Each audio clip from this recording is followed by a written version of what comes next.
وآخر دعواهم أن الحمد لله رب العالمين۔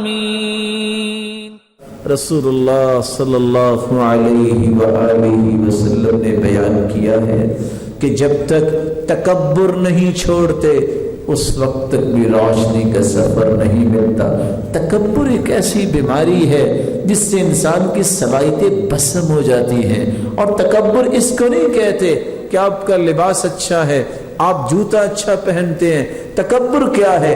جب اللہ کے رسول نے فرمایا کہ جس کے دل میں رائی کے برابر بھی تکبر ہے وہ جنت میں داخل نہیں ہوگا۔ صحابہ بہت خوف زدہ ہو گئے اور سوال کیا، اللہ کے رسول ہر شخص چاہتا ہے کہ اس کا لباس اچھا ہو، اس کا جوتا اچھا ہو۔ آپ نے فرمایا ان اللہ جمیل یحب الجمال، اللہ جمیل ہے اور جمال کو پسند کرتے ہیں۔ بلکہ اللہ کے رسول نے فرمایا اللہ جب کسی کو نعمت دیتے ہیں تو اس کے اظہار کو پسند کرتے ہیں کہ میرے بندے پہ اس نعمت کا اظہار ہونا چاہیے جو اللہ نے اسے عطا کیا ہے۔ تکبر تو یہ ہے الکبر بطر الحق وغمط الناس، جو حق کو ٹھکرا دے وہ متکبر ہوتا ہے، جو لوگوں کو اپنے پلے کا نہ سمجھے، اپنے سے حقیر سمجھے، یہ متکبر ہوتا ہے۔ میں راجپوت ہوں، یہ ارائی ہے، میں سید ہوں، یہ کھرل ہے، یہ فلاں ہے۔ کون سے خاندان؟ یہی بت تو اللہ کے رسول نے توڑے تھے جو ابھی تک باقی ہیں، یہی تو سارے بت اپنے پاؤں تلے روندے تھے، جاہلیت کے بت جس میں اللہ کے رسول نے فرمایا تھا لوگوں میری بیماری آئے گی الفخر بالاحساب، اپنے خاندانوں پہ ناز کریں گے۔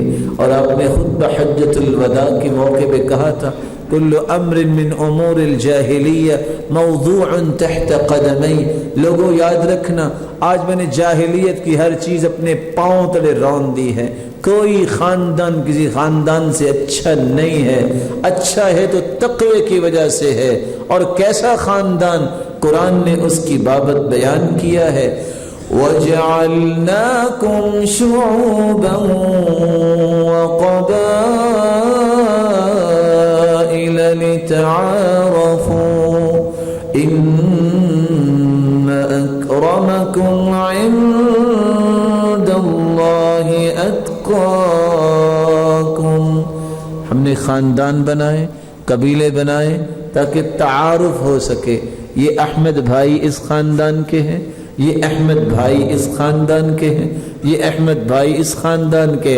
تعارف، یہ نہیں کہا لتفاخروا تم فخر کرو، لتخاصموا تم جھگڑا کرو، فرمایا ہے لتعارفوا، یہ خاندان تو تعارف کے لیے ہے۔